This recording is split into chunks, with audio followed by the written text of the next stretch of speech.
గత సెప్టెంబర్లో జనతా గ్యారేజ్ మూవీతో సక్సెస్ సాధించిన జూనియర్ ఎన్టీఆర్ కొత్త సినిమా ప్రారంభించేశాడు. ఇవాళ అధికారికంగా యంగ్ టైగర్ కొత్త మూవీ షూటింగ్ ప్రారంభమైంది. బాబీ దర్శకత్వంలో కళ్యాణ్ రామ్ నిర్మాణంలో తెరకెక్కనున్న ఈ చిత్రానికి ఇవాళ పూజా కార్యక్రమాలు నిర్వహించారు. దేవుళ్ల పటాలపై తీసిన మొదటి షాట్ కు ఎన్టీఆర్ స్వయంగా తొలి క్లాప్ కుట్టగా పక్కనే సీనియర్ ఎన్టీఆర్ నిలువెత్తు ఫోటోను ఏర్పాటు చేయడం విశేషం.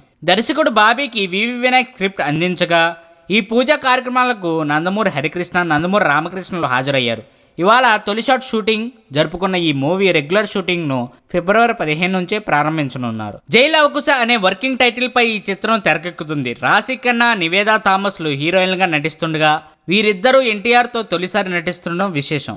ఈ ఇద్దరు ముద్దుగుమ్మలకు టాప్ లీగ్ లోని స్టార్ హీరోతో సినిమా చేయడం కూడా ఇదే మొదటిసారి. మరోవైపు దేవిశ్రీ ప్రసాద్ ఈ చిత్రానికి సంగీతం అందిస్తుండగా ఆగస్టు 11న రిలీజ్ చేయాలనే లక్ష్యంతో షూటింగ్ షెడ్యూల్స్ ప్లాన్ చేసుకున్నాడు నిర్మాత నందమూరి కళ్యాణ్ రామ్. అదలా ఉంచితే ఎన్టీఆర్ మాత్రం నెక్స్ట్ మూవీ త్రివిక్రమ్తో ఉంటుందని అంటుండగా ప్రస్తుతం ఇంకో టాక్ వినిపిస్తుంది. వివి వినాయక్ దర్శకత్వంలో నలమూలపు బుజ్జి ఒక సినిమాని ప్రొడ్యూస్ చేస్తానని టాక్.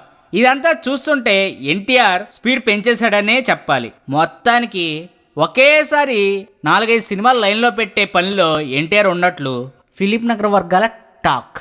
అద్గది సంగతి. ఈ వీడియో మీకు నచ్చినట్లయితే సబ్స్క్రైబ్ చేయండి. ఫిలిమి స్టార్స్ బోలెడంత న్యూస్ బోల్డ్గా.